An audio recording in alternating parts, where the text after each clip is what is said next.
Rekan biya right the link ajan gwas me reka dana togre wisha kamala kal kajan gwas me shala dan wishin iri shop ko badde kan tama shi kaliu shi kon la no shane di shop ka bakel shakanek ka kor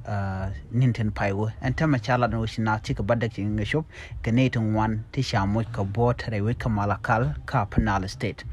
ana me ring mudi long antama chala do shi kana tikan ga jochre rek ko chana we doit ne re dweli shi ne tandi tikan ngwa chi ne to yer ko bu ko rudan bar kare ga dan to re rek ka apanal ke kamalakal ka kor gwa de dan shi kor je to ne re kwa ne ken nyam kan ne wajin ne ke re kani wa chwa kan ne kan wini an gwasmo chwa ramkel chwa benek ka unimis gwa dan ente refugee tikatin an gwasa ma shu ping ne ngona chilu shu kan ne bakel ne diri anagre kaka karam kele shabu ne kare rak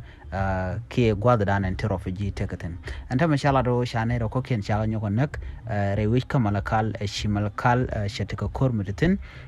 wana me toko ko kan kuma penal state kan dech la unify force kan lon re rak ko de kan nasin kontin toko to de kan ka kap ke de kan ka tagjok anta ma shimalkal fonde shatika mudatin echina nyi nyreide